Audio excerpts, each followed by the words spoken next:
It is time to get out of pocket. I'm your host, Michael Davis, right here on the Boom Broadcasting YouTube channel. Now, I discovered the greatest mystery of all time. How can you be in two places at once?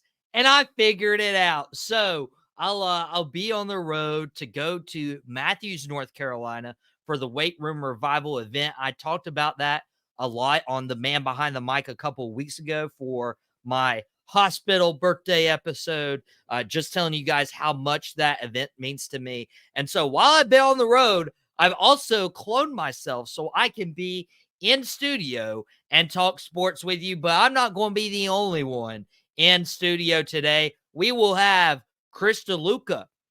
Dugout Debrief just debuted today.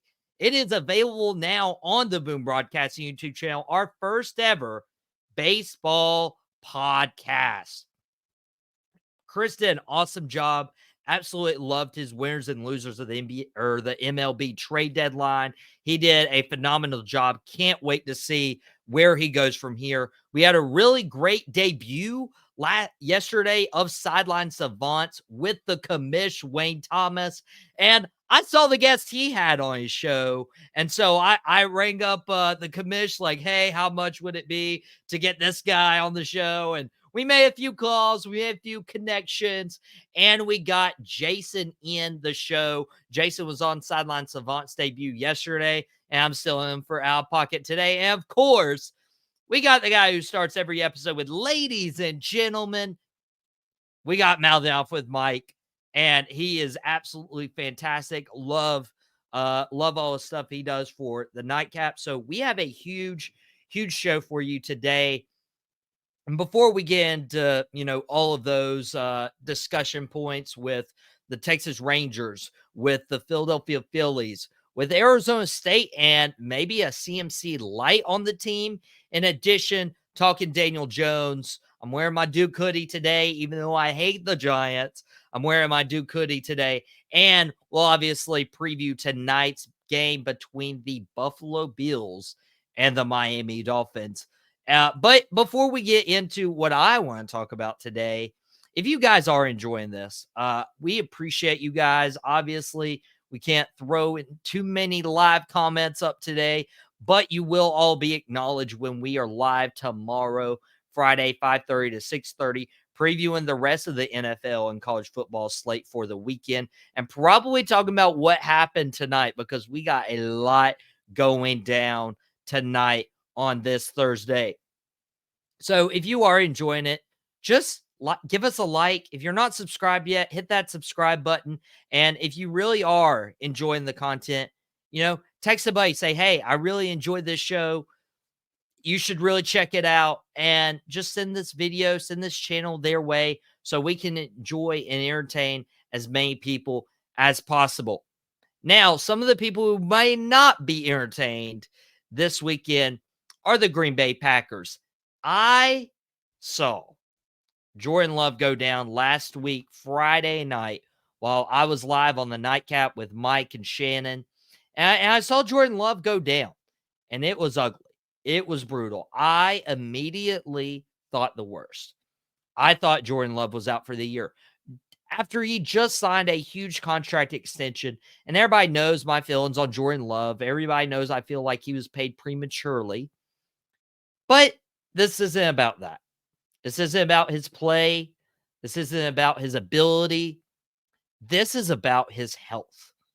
And the Green Bay Packers, thankfully, miraculously, got out of this injury scare with him not suffering a season-ending torn ACL, torn meniscus, torn MCL. Like, this could have been a really, really bad injury, not only to end his season, but something to come back from.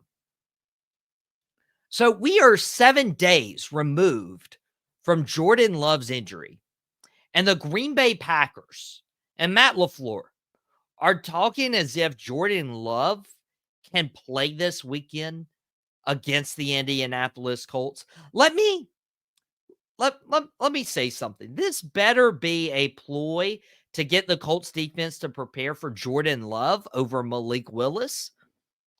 But if you even let Jordan Love sniff the field this weekend, you are doing not only your young quarterback, not only the rest of the team, but your entire organization a disservice.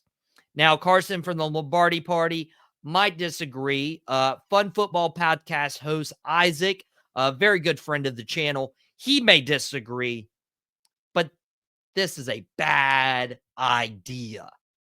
I mean, a bad idea to let Jordan Love at anything other than 100% play in a week 2 non-conference game against, of all teams, the Indianapolis Colts. I understand. I fully understand. The Green Bay Packers are 0-1. They lost that game to Philadelphia last week, barely, 34-29. Jordan Love threw 260 yards passing. He put the team in the best position possible to succeed. And Philadelphia just made one less mistake than the Green Bay Packers and won. But why would you give Jordan Love all this money and decide, hey, we can risk that in September when you paid him that money to say, hey, we trust you to be around late in the season. We trust you to get us into the playoffs and even get us further than we've been in recent memory. And if you put him out there in week 2 and he's not 100%, all of a sudden those chances of making the playoffs, of winning the NFC North, drastically go down. Let me tell you the schedule the Green Bay Packers have here in the coming weeks. They have the Indianapolis Colts this week. Okay, that is an easy dub. You're at home against the Colts. It's a 1:00 game.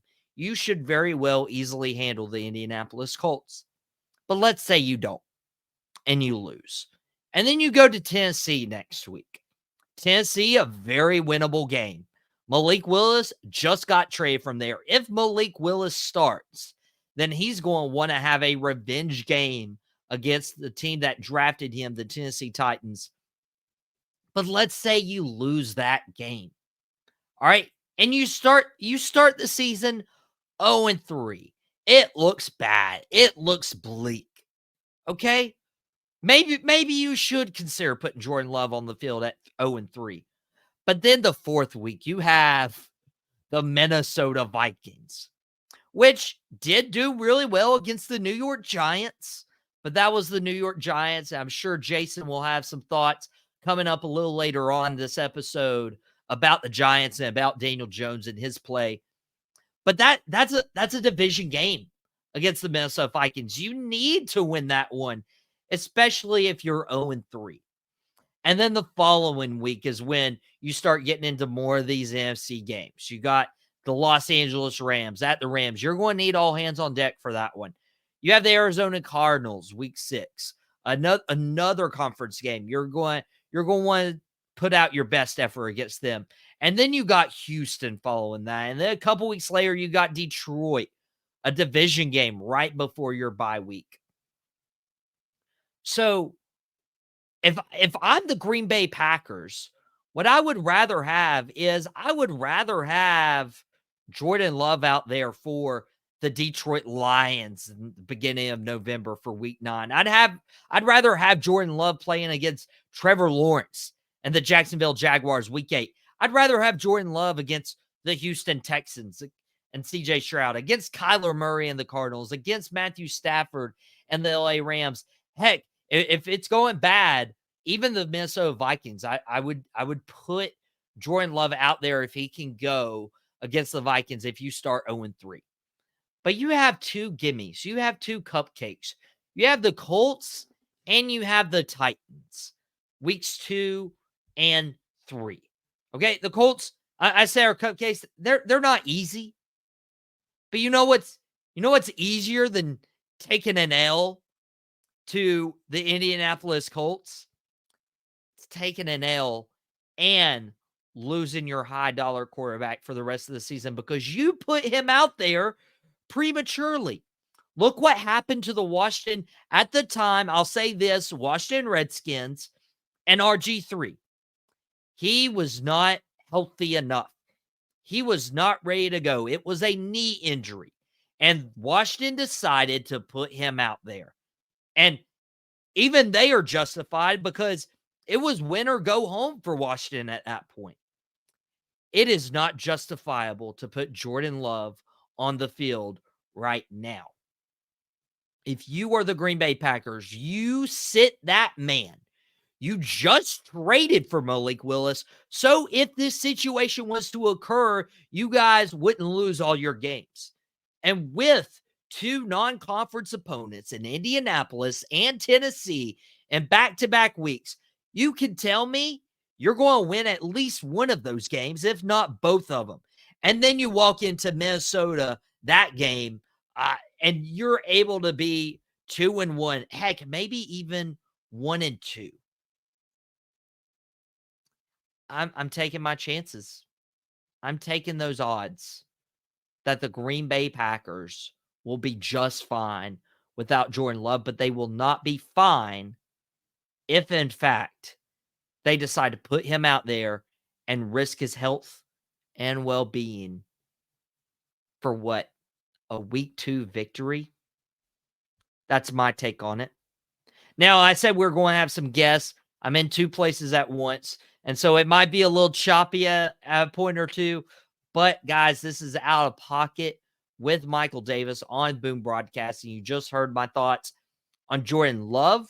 And up next, I'm going to be welcoming in, a few more guests. So please continue watching. Stay tuned. Comment. Reach out to us on social media so we can acknowledge you and thank you for making Out of Pocket a part of your Thursday night. You're not going to want to go anywhere because Chris is going to tell you exactly what's going to happen tonight in baseball. Mike's going to tell you exactly what's going to happen tonight in college football. And Jason's going to tell you exactly what's going to happen tonight in the NFL right now on Out of Pocket. Now, if you're watching Out of Pocket this Thursday evening, it's about 5:45, give or take. I'm not wearing a watch today. I'm wearing my bracelets. So it's quite the time. We don't usually get to have a baseball segment on Out of Pocket, so it's a treat to have that. But it's even more of a treat that we now have a baseball podcast on Boom Broadcasting. Yes, you might have watched it earlier this afternoon. It dropped Thursday at noon, and it's my guy. It's Chris DeLuca from the Dugout Debrief, who's agreed to join me right now on Out of Pocket. Because Chris, it's good to have you, man, and we got to talk some baseball. Oh yeah, there's a lot to talk about. There is a lot to talk about right now. The playoff race is heating up. Before you know it, it'll be October, so I can't wait.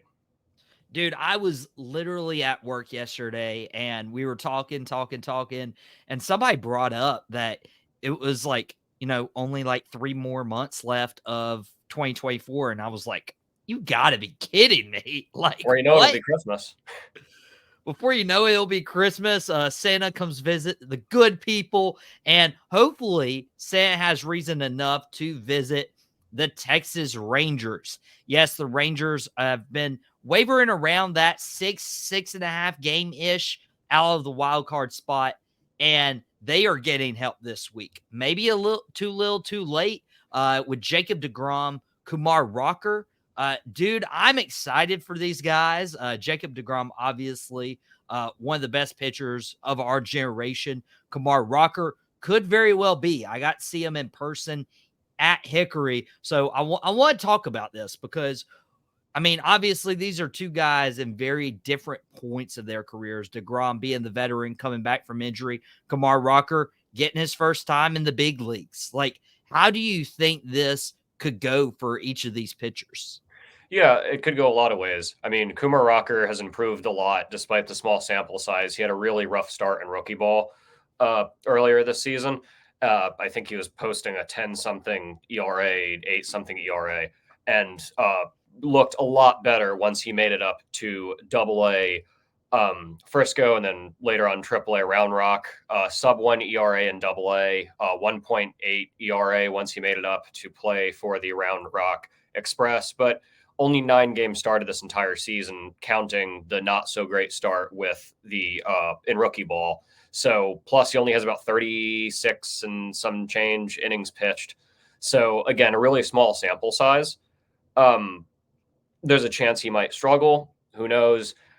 He's seemingly gotten better as he's moved up, which is saying a lot. That's something you don't see a lot. You usually see guys who will go up to AA from rookie ball, and then they'll not be as great, moving back down, go back up, So I think it's a great, opportunity to bring him up.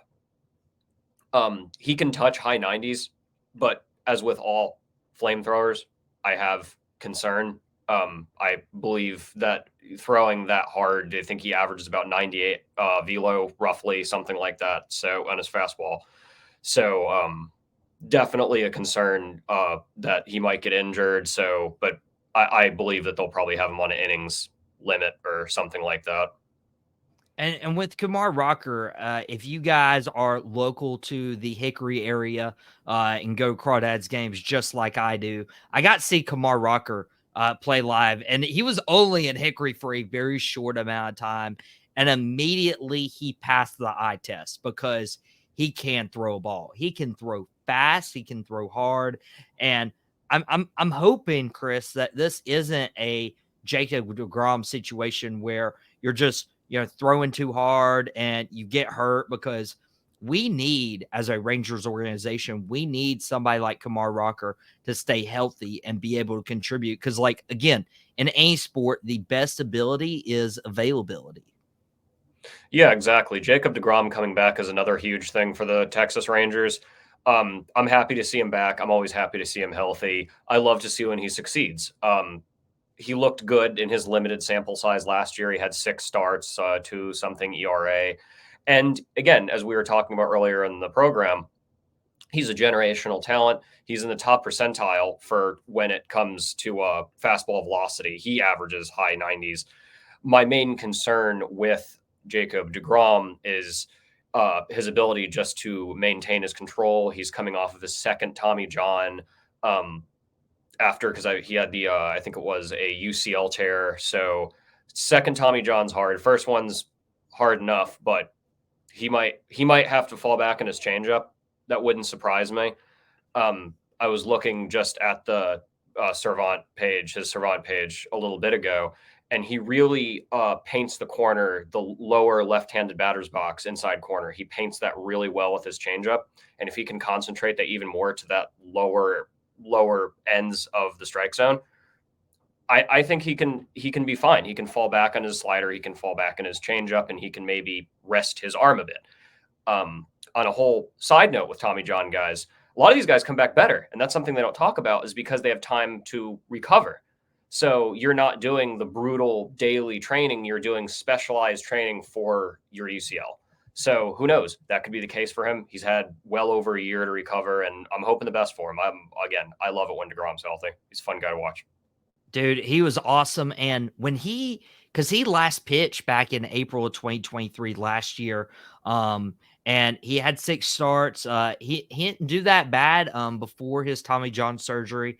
But man, dude, I was super excited because we had deGrom, we had Max Scherzer, another guy we haven't talked about. But I was like so devastated when deGrom, left it, and ended up the Texas Rangers got on a hot streak, was rolling, and ended up winning the World Series last year. Got a picture made. I wish I had the image to flash on the screen. We'll probably post it on socials or whatever, at least on my personal page, because that was awesome getting to see the World Series trophy in person, dude. Absolutely phenomenal experience. I'm still on cloud 9. Honestly, no, I'm on cloud 10 after that. I'm on cloud 10 after getting my picture made with the World Series trophy. But I was really down in the dumps after he got hurt last year and ended up going to win the World Series. Now he comes back. deGrom does. He plays tomorrow in the game. And then Max Scherzer plays Saturday. Kumar Rocker makes his major league debut today. So these are 3 pivotal games against Seattle after they just dropped a couple games to Arizona the last couple of days. Dude, these 3 games against Seattle, not only for these pitchers, but also for the team in general, is so, so important. Yeah, I mean, I really think that it's going to be tough. It's going to be tough. And these pitchers coming back, these arms getting healthy is big. I think it's a classic case of just a World Series hangover. They're banged up the whole year. I mean, they're still trying, obviously. If I was to be asked the question, are they going to make the playoffs? And I'm going to have to say short answer, not this year. Not this year. I think that they're too far back, and their main issue is a lot of teams just got hot at the right time. There's really no big series left except the Seattle series, and I think Seattle's not going to make the playoffs anyway. They're done with Houston. They play the last home game at the Oakland Coliseum, which is an interesting thing. It'll be the last home game at the old Oakland Coliseum. Get to see old Mount Davis and all that. I just think that too many teams are good teams are in front of them. I mean, Detroit got hot at the right time. They've been really hot recently. Baltimore is a lock. I think they're at least 3.5, 4, something like that ahead in the wild card. And I think the only bright side or good chance is that the AL Central is just so close. So maybe one of those teams will be pushed out, left out. Plus Boston's sliding. I think they've only won 2, 3, 4 of their past 10 games. So those are their bright sides. The main issue that I do have with Texas is there's just too much in front of them, and it was a little too late. Yeah, especially there's 16 games left in this season. Playing Seattle in 2 different series, playing Toronto, playing Oakland, as you mentioned, on the road, and then finishing the season up on the road against the Angels. Being 8-ish games back and only having 16 left, that's tough because you need a lot of help. A team that's not going to need a lot of help, unfortunately, because I'm not a Phillies fan.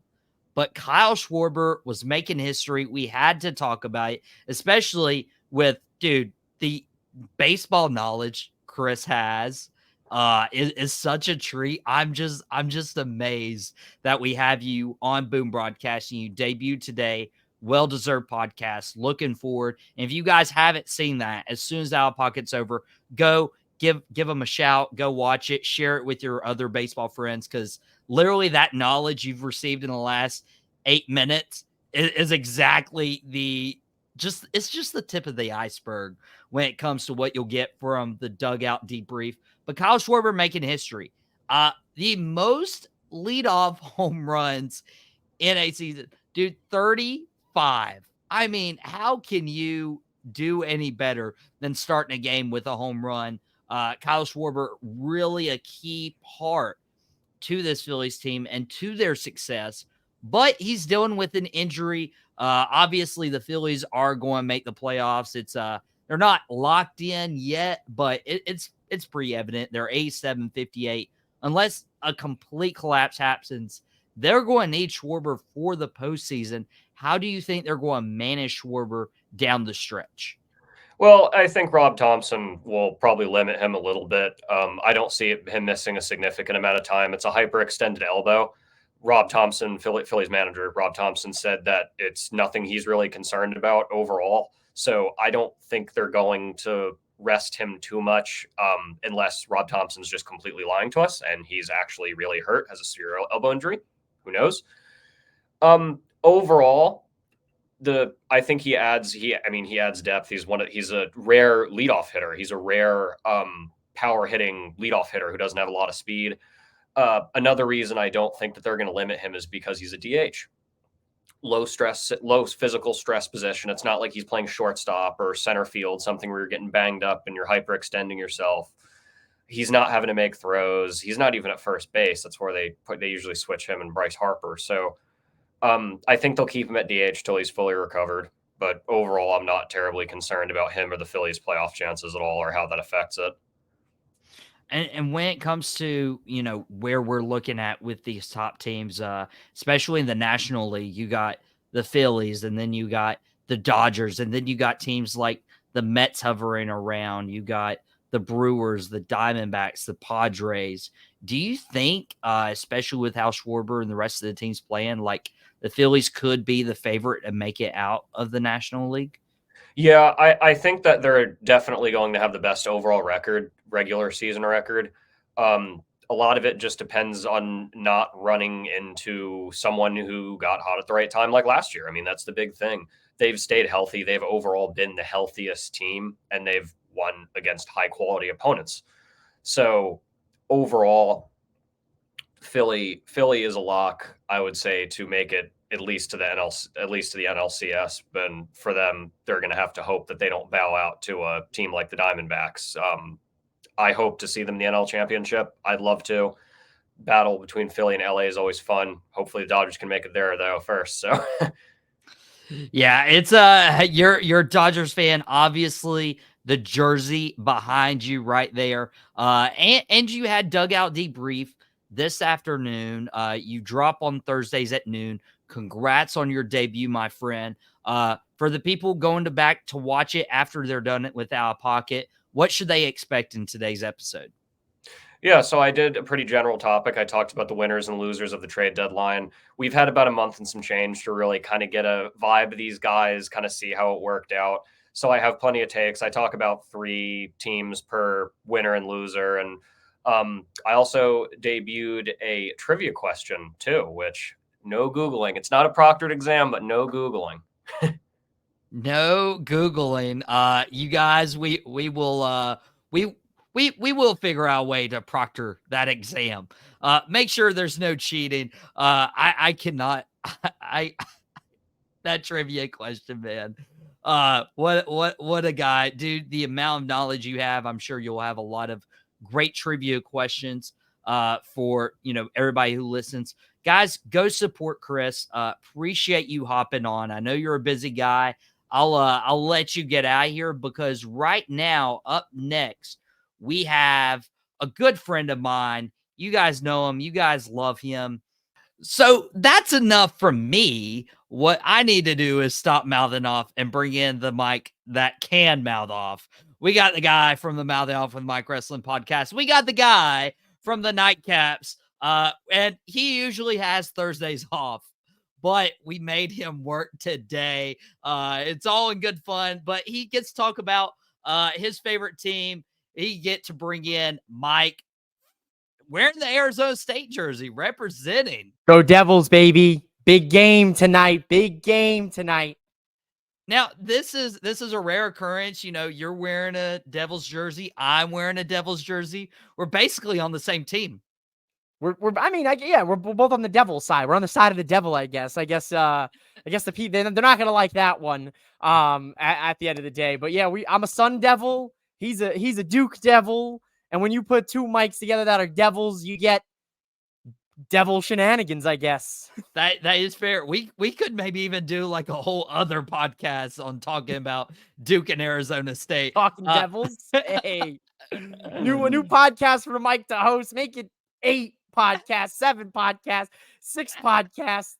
Somebody call up Eric 8-Bit. I need the count.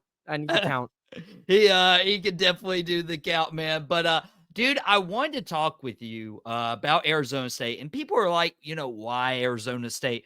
Well, they play today. They play tonight. They're looking to go 3-0 to start the season. But they have a sensation that you're very high on. We got Scatabo, who you've compared to somebody else in our text messages. I want to know if you double down on that. What do you think about Scatabo? I love him. I think he's a fantastic player. I think he plays with a lot of heart.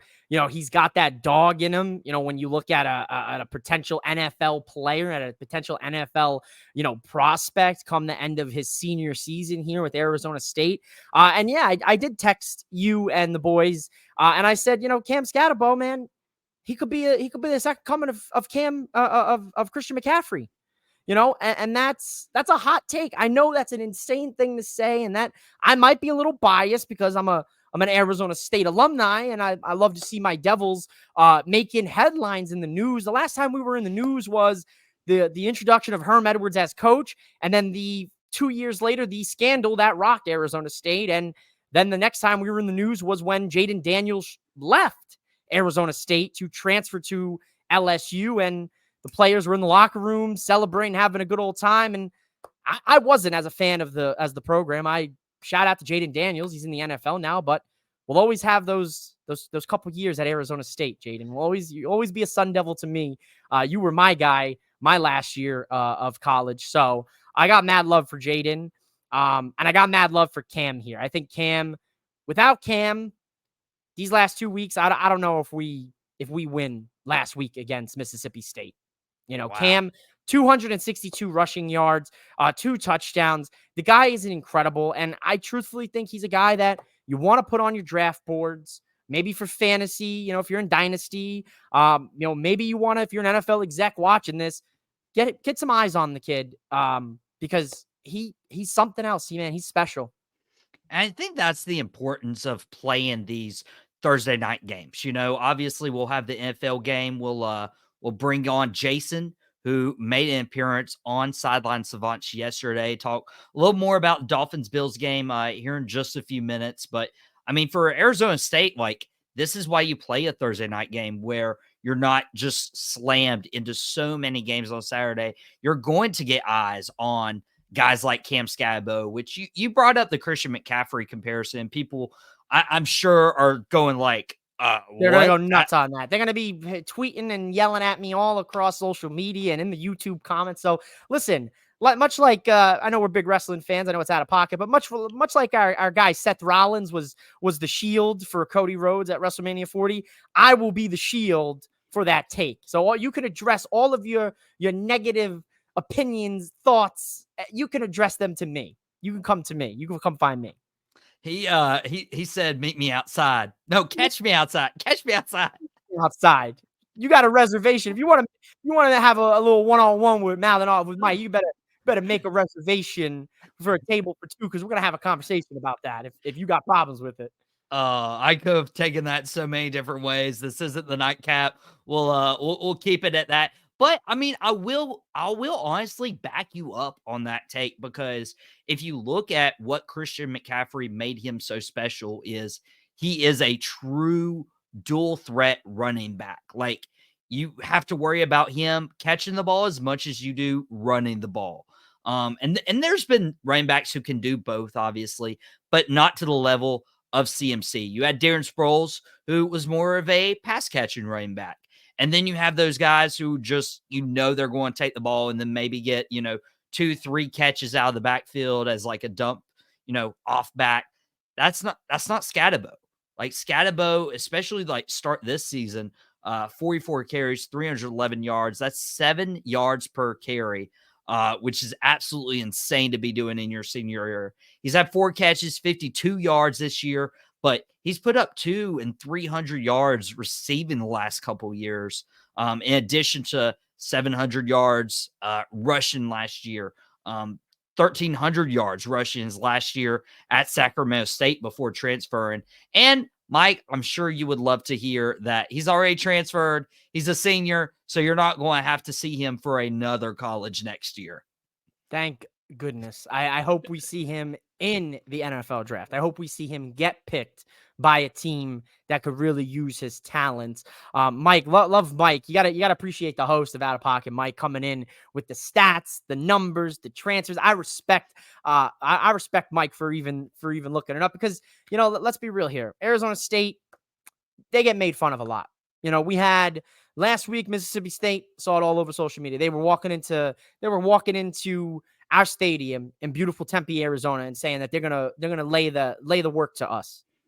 Listen, at the end of the game, it was scary. I got scared a little bit. They started scoring unanswered points, and I was like, oh, this could be a classic Arizona State heartbreak. I've lived through many of those in my time. But we ended up pulling it out last week, and Mississippi State said, all right, you know what? We respect them.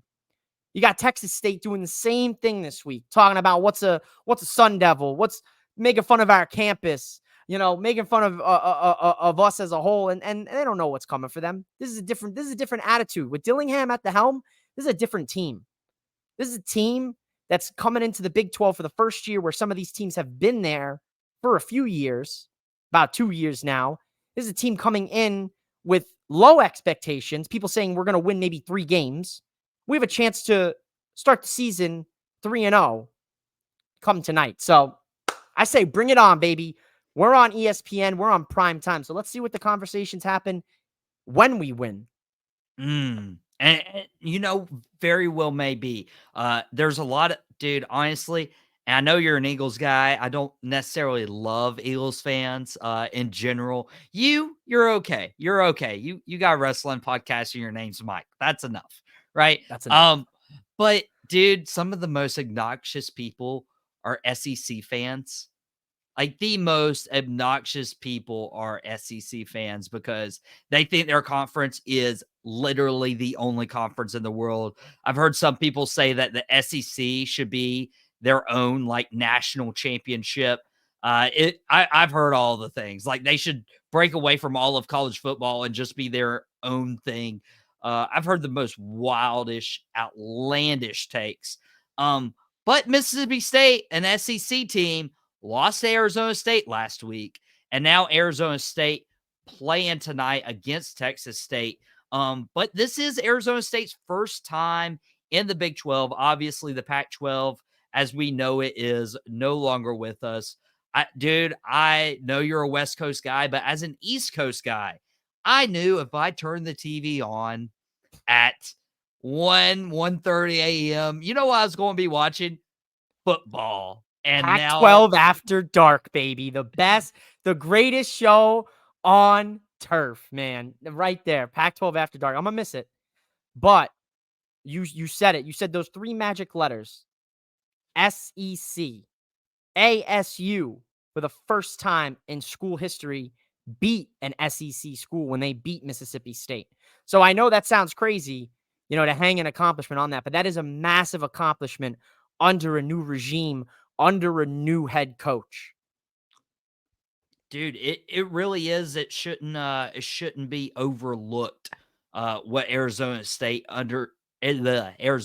doing under King Dillingham. And so you look towards the game tonight. As much as I miss Pac-12 After Dark, it is a new era, new regime in the Big 12. What do you think Arizona State needs to do tonight in order to take care of business and go 3-0? Listen, anytime college football, anytime you talk about, what you need to do on the road, the number one thing is you have to take the Holmes crowd out of it. You have to take that student section out of the game 110%. And the most effective way to do that is to come out offense, guns blazing. You need to go down there, and when you get that first offensive possession, if you receive the kickoff, you need to go down there and you need to put 7 points on that board.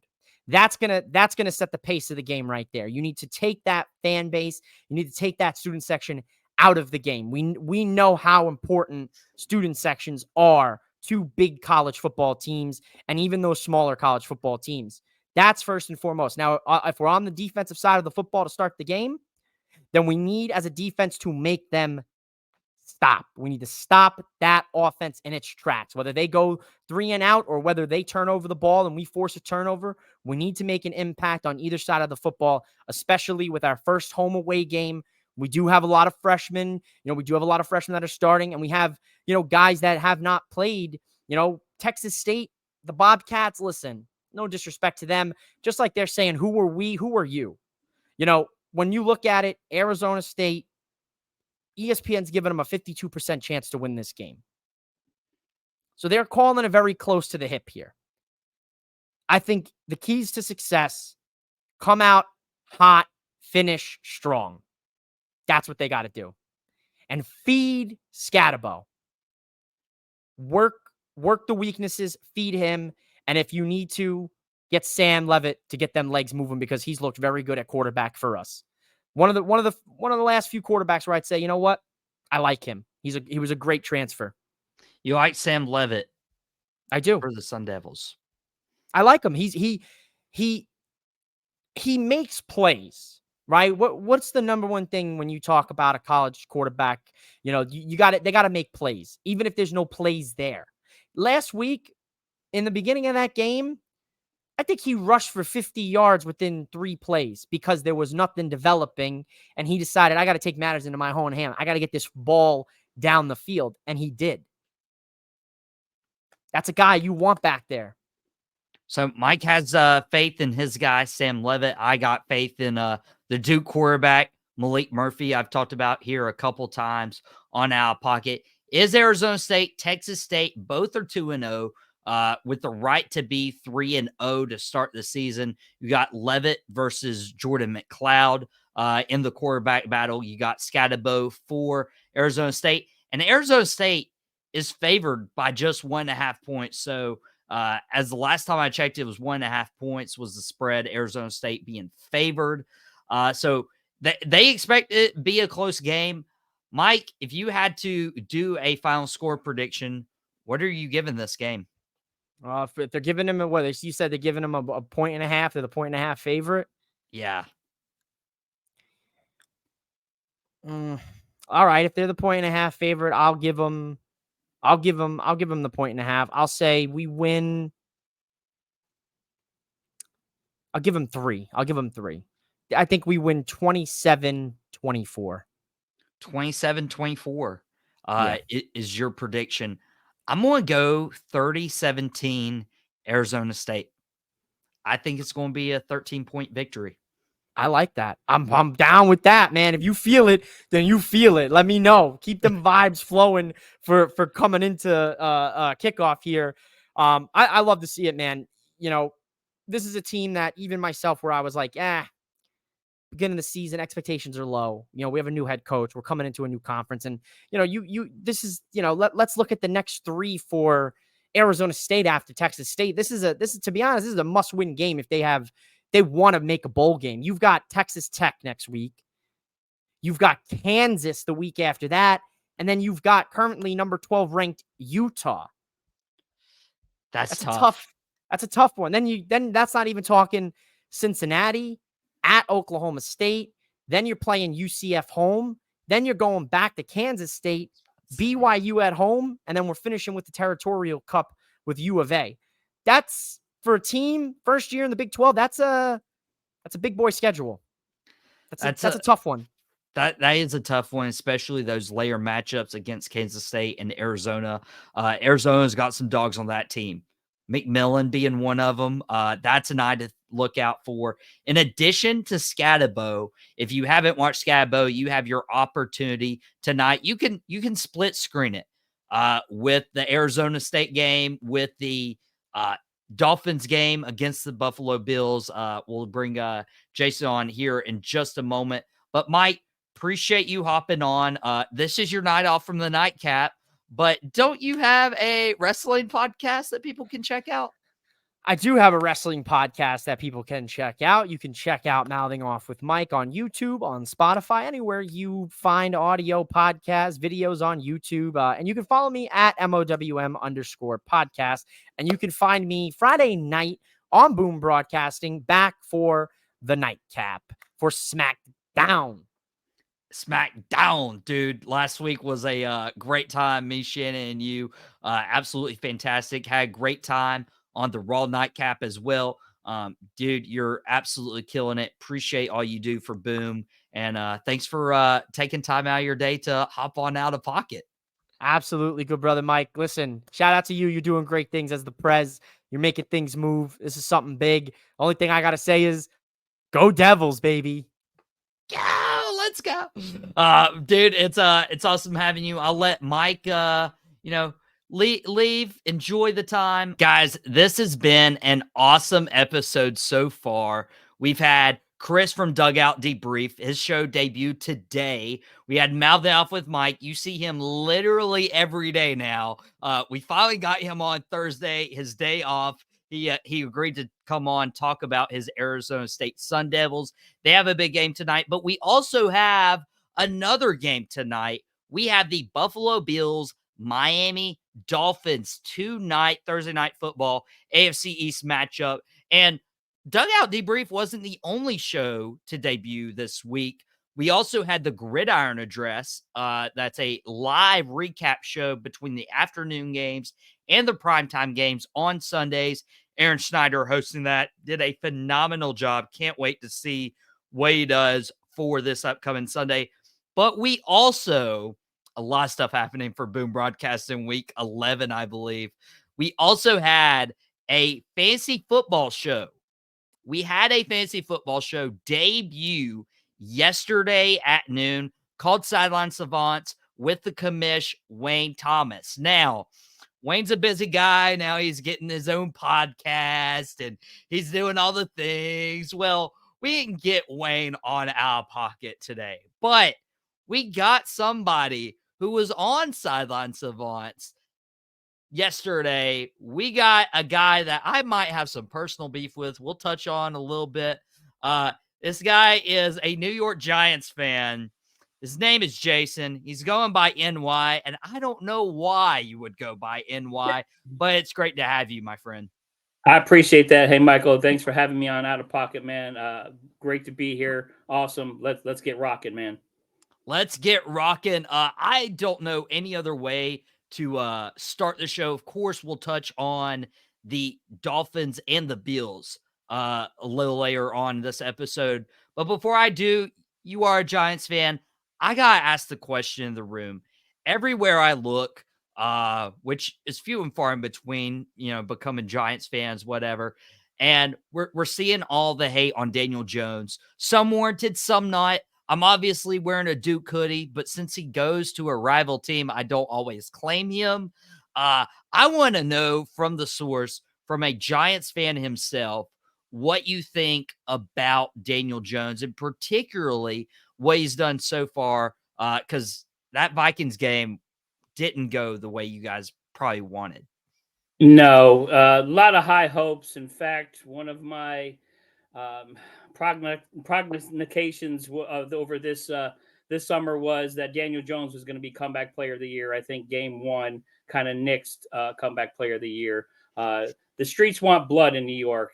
Every podcast, every radio station you listen to that's talking about the Giants is just completely destroying Daniel Jones. For me as a New Yorker, take Daniel Jones out back of MetLife Stadium and just bury him with Jimmy Hoffa and let's be done with it. Unfortunately, it's bad for Daniel Jones. I mean, as a quarterback, that is the toughest position in this league. You get the most criticism when things go bad, and he's taking a lot of hits right now. I feel really bad for him. And to be fair, that is something Cowboys quarterbacks and Giants quarterbacks have in common. Those two franchises, if you stink, you will hear about it nonstop in the media until the very next week when you have a chance to correct it. And then even then they're like, well, why ain't you, be perfect and perfect passer rating and da-da-da-da. Obviously wasn't great for the Giants. Obviously they lost Saquon Barkley to the division rival Philadelphia Eagles. Wasn't too happy about still playing him twice a year. But they spent their money on Daniel Jones. Obviously, there's an investment. A lot. They spent a lot of money. Lot of money. They signed Daniel Jones to a 4-year, $160 million contract, $92 million guaranteed. And in his career, he has 62 touchdowns and 42 interceptions. He's only broken 3,000 yards twice in his career. That is not a return on the investment. And that's why he deserves the criticism. And this is what you get when you're a quarterback, not only in this league, but when you're a quarterback for a team like the New York Football Giants. You have to deal with it. Eli Manning dealt with it and dealt with it professionally and had a brilliant Hall of Fame career. But that's another discussion for another day. Daniel Jones needs to deal with this. He needs to face it head on and either get better, or the New York Giants need to make a move now, because right now they're ruining the franchise. Fans are not happy. Myself as a Giants fan, it's very disappointing to be game one in and you're already looking at next year. Yeah, and let's talk about, what the future would be. And I told people on Out of Pocket here recently, the season's not won or lost in week one, but when you look at a career like Daniel Jones and his trajectory, Jason talking about the ROI, the return on investment not being there, and how much he's getting paid. He's under contract through the 2026 season, but there's a potential out before this upcoming year that would result in like $22 million in dead cap. Would you rather them, take that dead cap hit and just start fresh? Or do you think there's a way to salvage Daniel Jones with this team, whether it's, a new coach, new mechanics, giving him new weapons? Well, coaching staff, I don't think is the answer. They need some stability in coaching staff. Dable, leave him in there.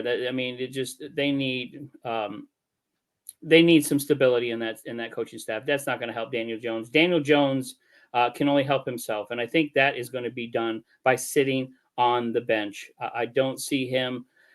He's under a microscope right now. Every mistake he makes is going to be ridiculed. He's not going to be able to show his face in New York. He needs to bow out and just be on the sidelines and learn the game of football and learn how to be a quarterback and kind of just watch. And then hopefully he can salvage his career in a couple of years. Like a Sam Darnold. Sam Darnold did not succeed in New York. Just kind of bounced, went to Carolina, did some backup roles here and there. And now look at him. He's got his opportunity in Minnesota, and he outplayed Daniel Jones in his own stadium.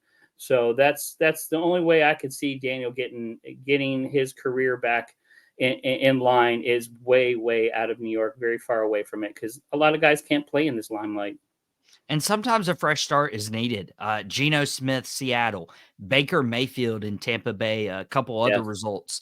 Obviously, Dave Canales was a common denominator with those two quarterbacks. So we'll see if Bryce Young can salvage his career before it goes in the crapper. But that's another story. But yeah, unfortunately, that's a whole story. That's a whole hour in of itself to talk about the demise of Bryce Young super quick.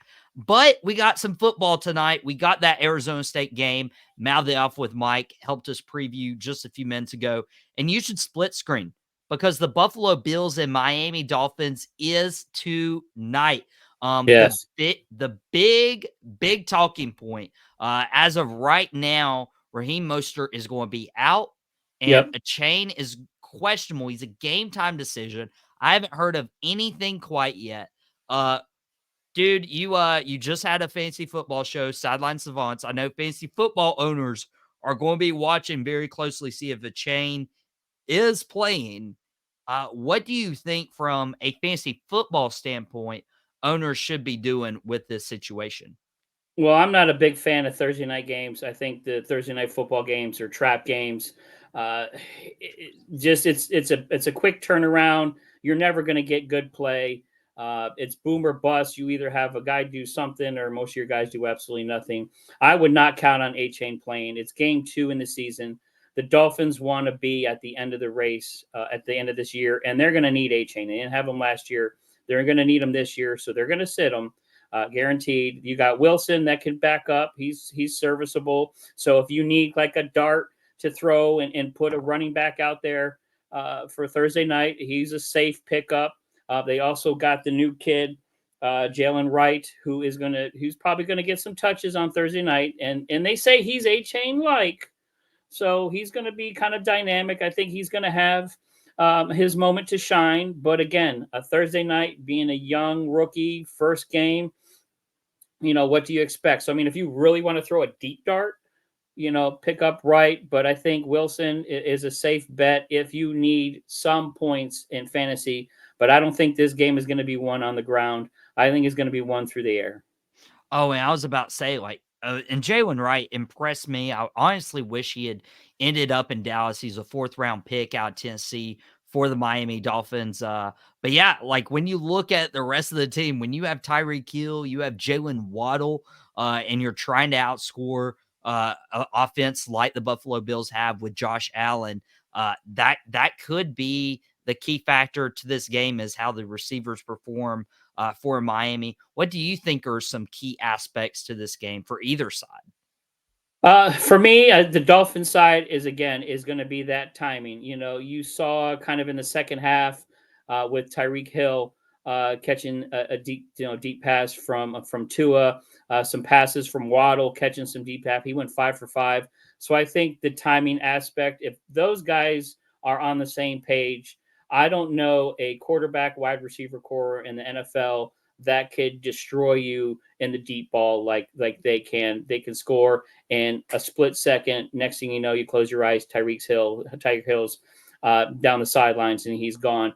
I don't see the Buffalo Bills having that firepower. Josh Allen is going to miss Stephon Diggs more than he knows. He can't throw, run, and catch all at the same time. He did way too much this weekend. I know they won, but he's going to end up getting hurt. He's going to end up making some bad mistakes. You have Dalton Kincaid, a star tight end in the making, and he has one catch for 11 yards. You're not going to win football games like that, especially against really, really good teams from Miami. So I just don't see Buffalo having enough gas to get him to hang with the Dolphins. Yeah, and dude, you talked about, Josh Allen missing Stephon Diggs, and I was starting to think, like, could Josh Allen just be missing Keon Coleman in the totally different way of just overthrowing him? Josh Allen known for an interception or two that the media never attacks.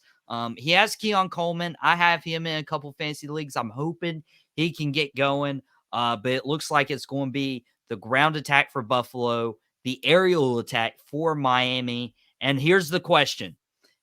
It's your first time on Out Pocket, okay? Let's go. We got. Let's see if this ages well, because who do you have winning, and what's your final score? I got Dolphins 24, Bills 10. I think it's not going to really be close. In fact, I think probably by the fourth quarter, you may even see some of the starters not being out there, especially for Miami, because they're going to want them to stay healthy. This game is in Miami. Buffalo's got to travel down there. That stadium can get rocky. And I know there's a lot of Bills. I used to live in South Florida, and there's a lot of Bills fans down there. But Miami is really excited about this team.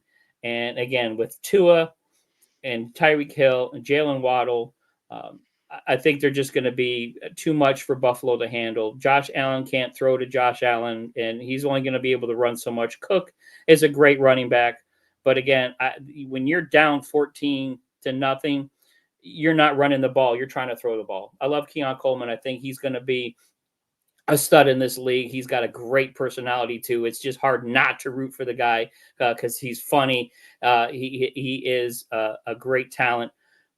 But is he a deep threat like Diggs? He's not that speedster. He's not a Tyreek Hill. I mean, you talk about Worthy over in Kansas City. That's somebody that Buffalo could use right now. And instead, he's over with Mahomes, who is Patrick Mahomes, and he can make anybody good. But now he's going to have this guy that's going to be going down the field.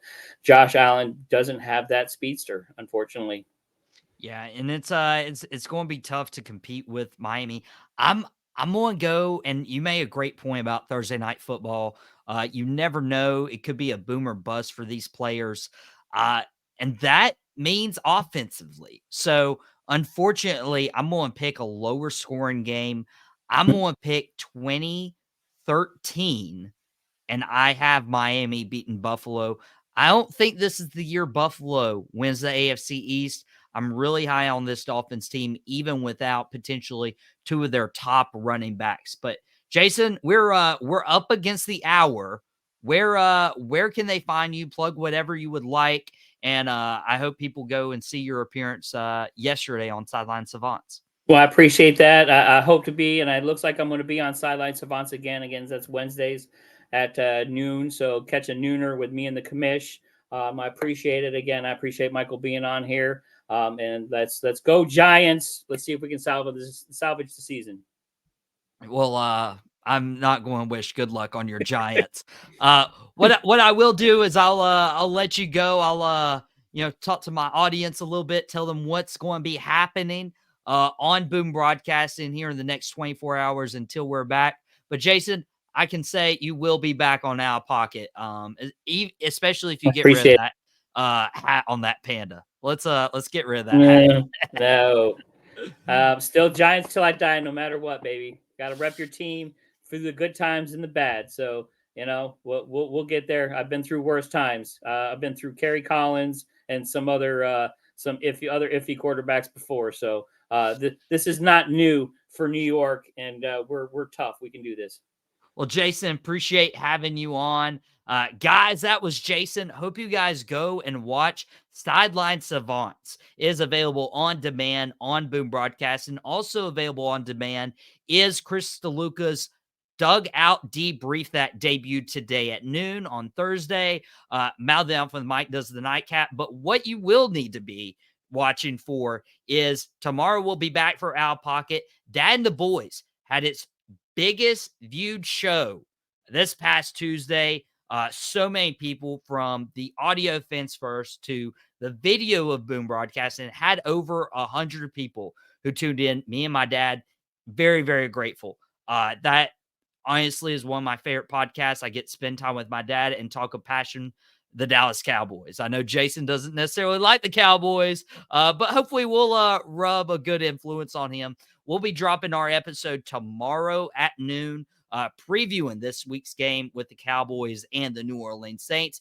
Out of Pocket will be back on 5:30 tomorrow to, probably talk some more about what happened tonight between the Bills and the Dolphins and preview everything else happening this weekend. But this has been Out of Pocket. Thank you guys so much for tuning in. I appreciate you all. For Michael Davis and everybody else, this has been Out of Pocket, and we'll catch you back here tomorrow. Well, that's it. I really hope you enjoyed it. We had a ball making it.